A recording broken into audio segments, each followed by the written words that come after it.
The massive citadel floated silently above the swirling gas giant. Its walls gleamed with cold metal and the corridors were bright but empty. Most of the night shifts were automated. Only a few humans walked these halls, doing their work quietly. No one cared about the small chamber deep beneath the palace. No one except the 3 dragon hatchlings inside it. The hatchlings shivered in the corner. Their scales were soft, barely formed, and their tiny wings trembled as they pressed together. Their eyes were wide, glowing faintly in the dim light, filled with fear and loneliness. No one had come for them. No one had fed them. No one had whispered that everything would be all right.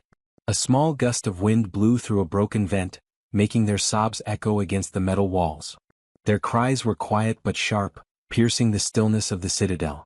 Outside the chamber, the night continued as normal.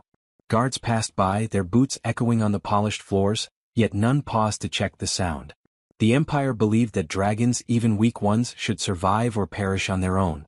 Far above, a human named Elias Rowan finished his cleaning rounds. He was tall and lean, with dark hair falling over his forehead. He was a janitor, unnoticed, moving quietly through the halls. His mop swished across the floor, his steps soft against the echoing corridors. He never thought of himself as special. He never thought his small actions could change anything in the galaxy. But tonight was different. As he worked near the old maintenance vent, he heard a faint sound. A soft, almost broken cry. He paused and listened. His brow furrowed. The sound was strange, not like any machine. Not like the usual alarms or the hum of the engines. It was alive. And small. Curiosity pulled him toward the source. He walked carefully down the side corridors, where the lights flickered and shadows danced. The sound grew louder, more desperate. It was a small, shivering sound full of fear. The closer he got, the more he realized it was not human. His heart quickened, but he did not stop. The chamber door was old and slightly ajar. Elias pushed it gently. Inside he saw them. 3 tiny dragon hatchlings huddled together, shivering and sobbing. One was silver, one blue, and one a pale green. Their scales were still soft, almost like newborn leaves, and their eyes glowed faintly. They were so small, so fragile that a single misstep could hurt them. Elias knelt down slowly, careful not to scare them. He spoke softly, though he knew they might not understand. "It's all right, you're safe." The words felt strange in the cold room, but the hatchlings paused, tilting their heads. They could sense warmth. They could sense care. Their sobs slowed, but their tiny bodies still shook. He took off his coat and wrapped it gently around them. One by one they nuzzled against his chest. The warmth of a human body was new to them. It was soft, steady, comforting. Their cries quieted almost completely and they pressed closer to Elias. He held them tightly but carefully, letting them feel safe. The room was silent except for the soft breathing of the hatchlings. Elias closed his eyes for a moment, feeling the weight of their trust. They had been abandoned, left to the cold, ignored by everyone in the Empire. And now, in this small human, they had found someone who stayed. Someone who would not leave. He noticed their tiny wings, almost too weak to move. He gently stroked them with his fingers. He whispered, "You will grow strong. You will not be alone." Though the words were simple, the feeling behind them was deep. The hatchlings curled closer, their small bodies trembling less now. Outside, the Citadel's machines hummed as usual. The Empire continued its silent watch over the skies. No one came to check the chamber. No one came to see the miracle happening in the forgotten corner. But Elias did not care. He stayed, holding them, letting the warmth of human care fill the empty space around them. Hours passed, though he did not notice. The hatchlings began to drift into sleep, their tiny breaths soft and even. Their eyes closed, trusting the human who had chosen to hold them. Elias watched them, feeling a strange bond form in the silence. The night was long, and the galaxy above continued without attention. But for these 3 small creatures, the world had changed. The first rays of light from the distant gas giant began to touch the chamber walls. Elias finally sat back slightly, careful not to wake them. He smiled softly. For the first time, he realized that even a small human could make a difference. Even one gentle hand could change the course of life. The hatchlings stirred slightly in their sleep, their tiny claws gripping his coat. They did not know the Empire, the stars, or the future. But they knew him. And in that simple knowledge there was trust. There was hope. There was warmth. Elias whispered again, barely moving his lips. "I will not leave you." And in that quiet chamber, forgotten by the galaxy, the 3 dragon hatchlings finally rested, knowing that someone had come for them. The night was no longer empty. The night had a human. The night had hope. And in the shadows, the citadel continued its watch, unaware that life had quietly begun to change below its shining walls. Elias stayed in the small chamber long after the first light touched the walls. The three hatchlings were still asleep, their tiny bodies curled against his chest. Their breathing was soft, almost like a quiet song, and he could feel their fragile hearts beating. He had never felt such responsibility before. It was strange and heavy, but it felt right. He looked around the room. The walls were bare metal, cold and smooth. Pipes ran along the ceiling, dripping small amounts of condensation. The chamber had been forgotten for years. No one cleaned it, no one visited it. But now it felt alive. The hatchling's presence filled it with warmth that no machine or light could give. He gently set the coat-wrapped hatchlings down on a soft patch of cloth in the corner. They stirred slightly, blinking open their glowing eyes. One, the silver hatchling, raised its head and looked directly at Elias. There was a strange intelligence there, a quiet understanding. It chirped softly and Elias smiled. "Don't worry," he whispered. "I'm not going anywhere." The hatchlings shifted closer to each other, still trembling but less than before. Elias noticed their small wings quivering, weak and unsteady. He reached out and lightly brushed the wings with his fingers, careful not to hurt them. They seemed to respond, curling slightly into his touch. The sound of the crying had drawn attention in ways he did not expect. From the corridor, a faint humming noise of life sign sensors grew louder. The machines detected an unusual pattern: 3 small dragons and a human nearby. Elias didn't know it yet, but the Empire was beginning to notice something strange. He looked at the hatchlings again. Their eyes glimmered with a mix of fear and curiosity. He knelt down to their level, keeping his voice soft and calm. "I won't leave you," he said again. "You're safe now." The blue hatchling made a small noise, almost like a squeak, and shuffled closer. Its tiny head pressed into his hand. Elias laughed quietly, the sound echoing lightly in the empty chamber. He had never expected dragons to respond like this to a human. The Empire had always said that dragons must be strong alone, that humans were insignificant. But here, in this forgotten corner, those rules did not matter. He picked up a small piece of soft cloth from the floor and gently dabbed it near the hatchlings' mouths. He had found some leftover nutrient gel from the storage shelf in the maintenance wing. Hesitant at first, the hatchlings sniffed, then licked it carefully. One by one they began to eat, tiny tongues brushing against his fingers. Elias felt a rush of joy. It was a small thing, feeding them, but it mattered more than anything he had done in his life. Suddenly, a sharp metallic clang echoed from the corridor. Elias froze.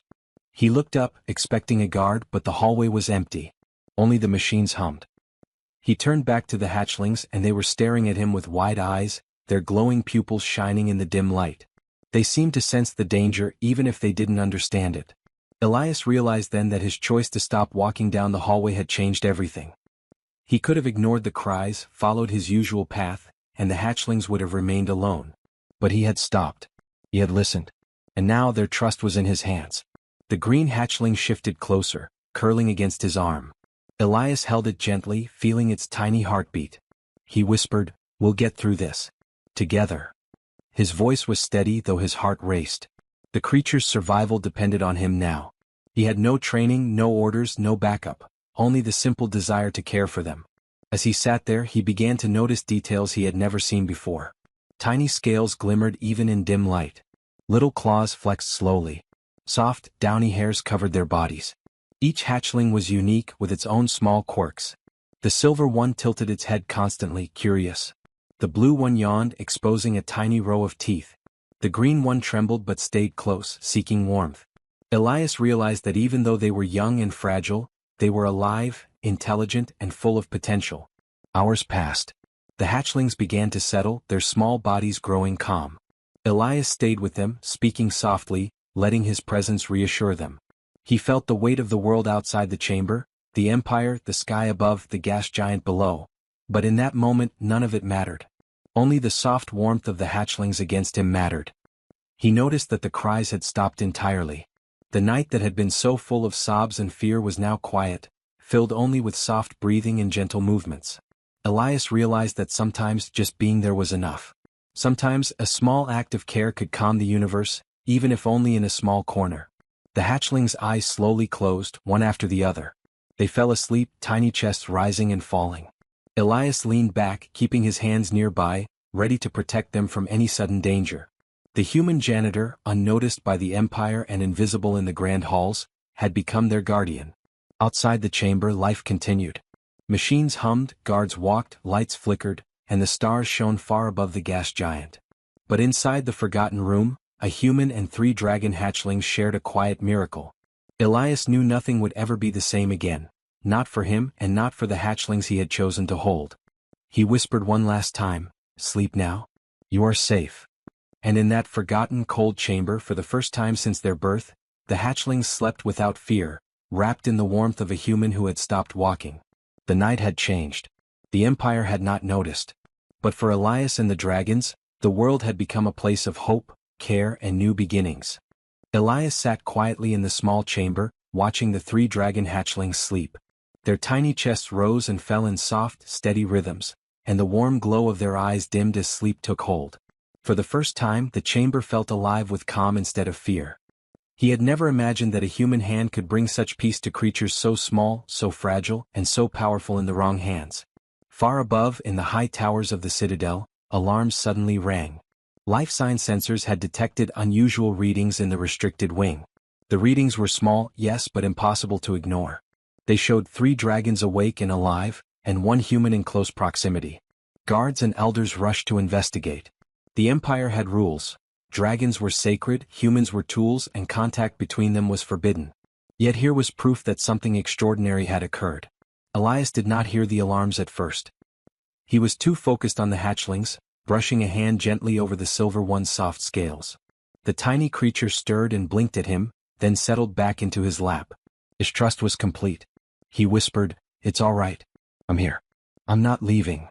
The first guards arrived quietly, weapons drawn but cautious. They peered through the slightly open door and froze. The sight was impossible. A human held the dragons, 3 sacred royal hatchlings, and they were calm, not panicked, not wild. The guards expected fear and chaos, but instead they saw trust. One guard stepped forward, ready to issue orders. "Step away from them," he barked. The hatchlings stirred, their eyes widening, but instead of retreating or attacking, they pressed closer to Elias. He slowly raised his hands, showing he meant no harm. "They are safe," he said. His voice was soft yet firm. "They trust me." The lead guard hesitated. He called for the elders. Soon, the tallest dragon elder arrived, moving quickly through the corridors with robes flowing behind him. He paused at the door, staring at the scene inside. His eyes widened, and for the first time in decades he felt something he could not explain: uncertainty. "Impossible," he whispered. "Dragons do not trust humans."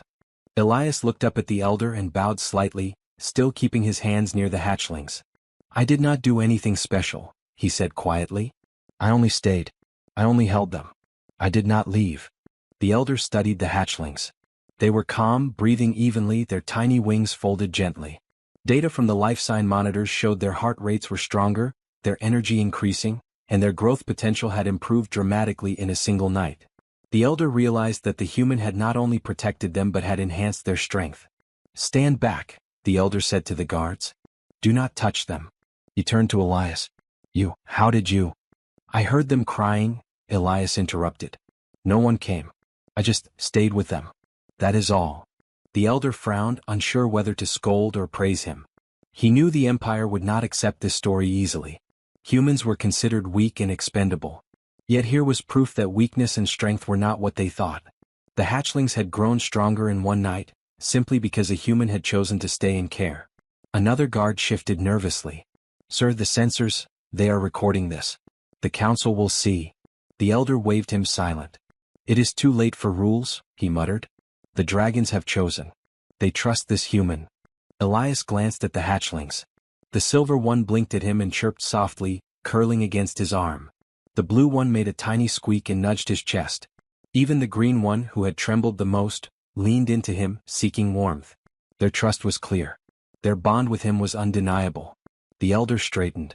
"If anyone touches them now, they will not forgive you," he said firmly. "This human stays with them. The Empire will learn from this." Elias shook his head slightly, unsure if he deserved any praise. "I just could not leave," he admitted. "I would not have survived the night if I left them alone." The elder studied him for a long moment. He realized that what the human had done was not just care, it was courage. The kind of quiet courage the Empire had never respected.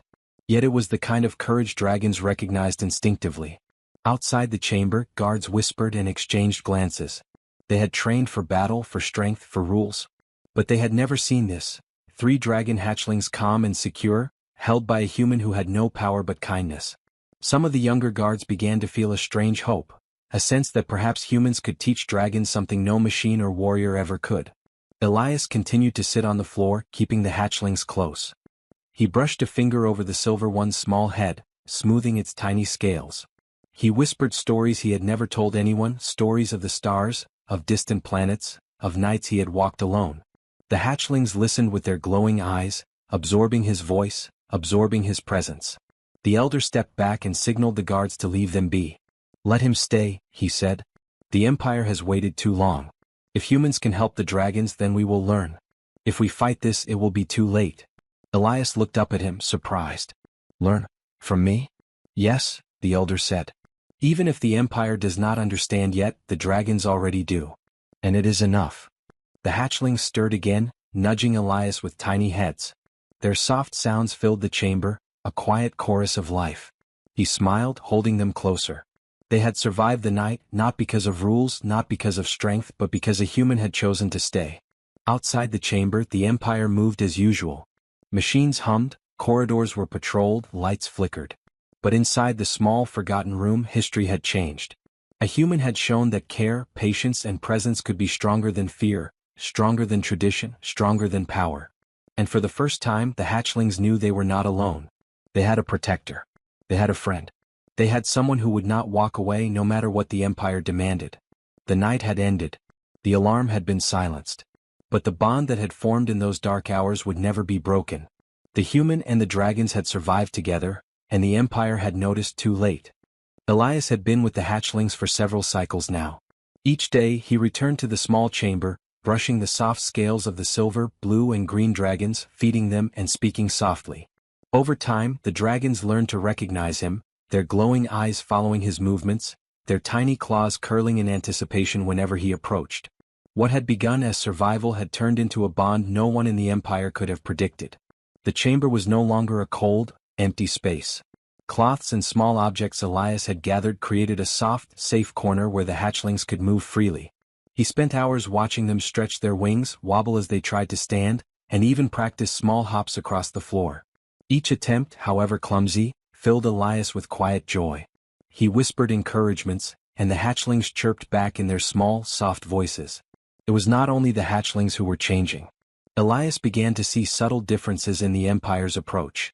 Guards and scientists who had first been shocked at the humans' presence now observed from a distance.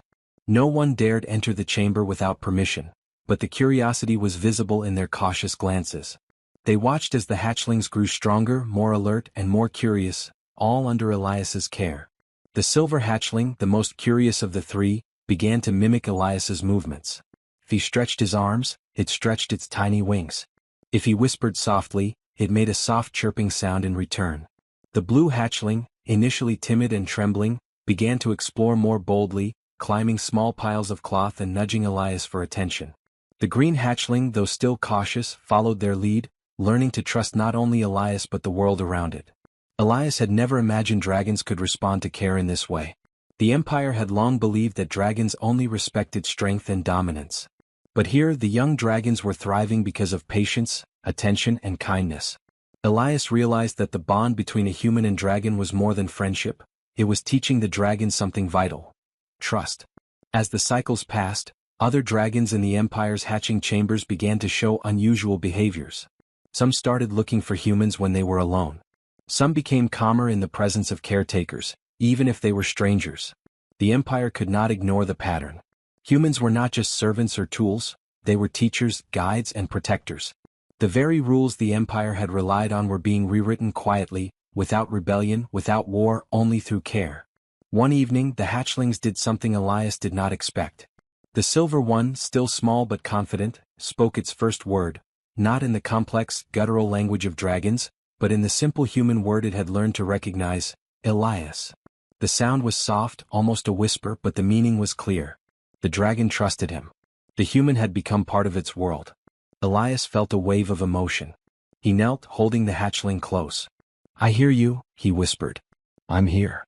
The other two dragons moved closer, responding to the warmth and safety he provided. That night, the chamber was filled not only with soft glowing eyes and small breathing chests but also with something extraordinary, a silent conversation of trust and understanding between species. The Empire continued to notice from afar. Reports came in of strange growth rates, unusual calmness, and unexpected intelligence in dragon hatchlings. The scientists were baffled. The elders were unsettled. Guards whispered nervously, unsure what to make of the changes. Yet no one could deny what they saw. The dragons under Elias's care were thriving. The human's presence had created a bond stronger than fear, stronger than any machine, stronger than any rule the Empire had established. Elias did not seek recognition. He was not a soldier, not a scholar, not a leader. He was a janitor, simple and unnoticed, yet he held the most extraordinary creatures in the galaxy in his hands every day. And the dragons, small as they were, had given him something equally rare: trust and affection. Over time, the bond grew beyond simple survival. The hatchlings began learning from Elias in ways no one could have predicted. They mirrored his gestures, responded to his tone, and even seemed to anticipate his movements. He taught them small things: how to tilt their heads to listen, how to nuzzle softly, how to move without fear. The dragon's strength increased not just physically but emotionally. They learned patience, calm, and confidence. The elders debated what to do. They could not take the dragons from Elias without risking harm. The hatchlings had bonded deeply with him, and their lives were intertwined now. The Empire had rules, but rules did not dictate loyalty, did not dictate love, did not dictate trust. The Council realized they had underestimated the simplest truth: care was more powerful than control. Elias continued his work, unaware of the debates above. For him, each day was simple: feed the hatchlings, keep them safe, and be present. Yet in those small actions the world was changing. The dragons, who once sobbed in the night and feared being left alone, now grew stronger and braver, learning that a human could be their anchor, their friend, their protector. One night, Elias lay on the floor with the hatchlings resting against him. He looked up at the faint lights above the chamber ceiling and whispered, "We are stronger together." The silver hatchling blinked at him, the blue one curled against his side, and the green one rested its head on his chest. The warmth of the moment was simple, yet it carried a power the Empire could not measure. The Empire had noticed too late, and even then it did not understand. Rules and traditions had failed to predict the strength of this bond. A human and 3 tiny dragons had shown a truth far older than the stars.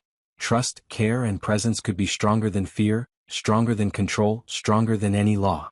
And in the quiet chamber, glowing softly with the light of the dragon's eyes, Elias knew something extraordinary. He and the hatchlings were no longer alone. Together they had begun something the galaxy would never forget. Years had passed since Elias first found the sobbing dragon hatchlings. The small chamber that had once been cold and empty was now warm and full of life. The dragons had grown larger, their wings stronger, their scales glimmering in the soft light. But even as they grew in size, the bond they shared with Elias remained unbroken. They followed him everywhere, chirping softly, curling against him, and leaning into his presence whenever they felt unsure. The Empire had changed quietly, without speeches or battles. Observers recorded the dragons' unusual growth and calm behavior, noting that the presence of a human caretaker had transformed them. Guards who once doubted now left the chamber alone, afraid to disturb the delicate balance. Scientists and elders could not explain it fully, but they could not deny it either. The evidence was clear: humans could inspire trust, courage, and strength in dragons in ways that no other force could. Elias continued his simple life. Though he was officially a janitor, he had become known among the dragons as the first and truest caretaker. Titles meant little here. It was the quiet, consistent presence that mattered. Each morning he would wake, make sure the dragons had food, and watch them stretch and practice flying in small, safe spaces within the chamber. He spoke to them softly, teaching them patience, curiosity, and calm. The silver hatchling, now large and confident, had grown into a powerful, elegant dragon. It often perched near the chamber's ceiling watching the skies, but it always returned to Elias. The blue dragon, playful and curious, had learned to carry small objects and return them to Elias, showing a growing intelligence that startled even the elder dragons. The green dragon, still cautious but loyal, had learned the quiet power of observation and patience. Together they had become not only strong but wise. Elias realized that the dragons were not learning just about survival, they were learning about humans. They learned that care and trust were stronger than fear. They learned that presence mattered more than orders. They learned that even a simple human could change the life of another being completely. And in teaching them, Elias himself had changed. He saw more clearly the quiet power of kindness and patience, the value of being present when others abandoned hope. The Empire had recorded everything, but it still struggled to understand. Humans had long been seen as weak and expendable, but now the data spoke a different truth. The dragons under Elias's care were thriving far beyond expectations. They had learned to respond to gentleness, to trust, to bond, and to grow in ways no rulebook could predict. The Empire had underestimated the simplest truth: humans could teach what power alone could not. One quiet night, Elias lay on the floor with the dragons around him. The silver dragon curled its tail near his legs, the blue one rested its head on his chest, and the green one leaned against his side. Above them, the faint lights of the chamber shimmered like distant stars. Elias looked at their glowing eyes and whispered, "You remember me, don't you?" The dragons blinked, soft purrs and tiny chirps answering him. Though they could not speak human words, their trust and recognition were clear. Elias smiled. He realized that what they remembered was more than a name. It was the presence, the care, the quiet attention he had given them when no one else had. The stars above may have been indifferent, the Empire may have been slow to notice, but these dragons remembered. Word of the bond spread quietly across the citadel. Humans assigned to other dragon chambers were allowed, for the first time, to stay longer, observe and interact. Dragon hatchlings no longer sobbed alone in dark rooms. They had caretakers who stayed with them, teaching patience and offering warmth.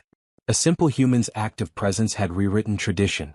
The galaxy began to notice slowly that humans were not weak, they were remarkable.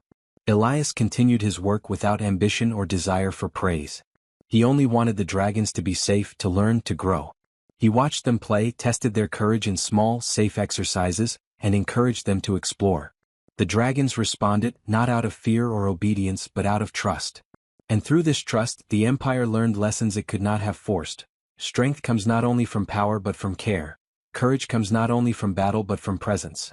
Growth comes not only from survival but from love. One day the eldest dragon, now fully grown and majestic, stood before Elias and nuzzled him gently. Its soft purr vibrated through his chest. Elias laughed softly.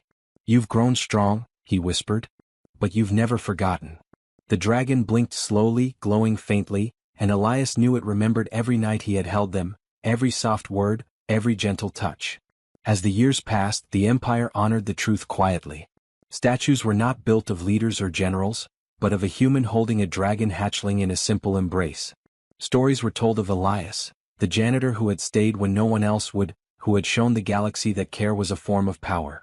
The stars, too, seemed to shine a little brighter above the citadel, recording not battles or conquests but the quiet triumph of presence, trust, and love. Elias grew older, but he remained with the dragons. They flew together, practiced together, and rested together. And though humans around the galaxy still struggled to prove their value, the dragons remembered. They remembered the gentle hand that held them close through the longest night, the voice that whispered courage, the warmth that chased away fear. And in that quiet memory, preserved not by law or history but by life itself, the stars kept a record of humanity's simplest, greatest power. The power to stay, to care, and to make a difference when the world turned its back. The power to change dragons, to change empires, and to be remembered forever. In the chamber, now filled with light, warmth, and gentle sounds, Elias looked at the dragons and whispered, "We did it." The dragons blinked, chirped, and leaned into him.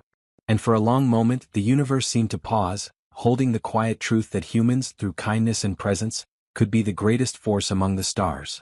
The stars remembered. The dragons remembered. And through their memory, the Empire learned that humanity's quiet courage would never be forgotten.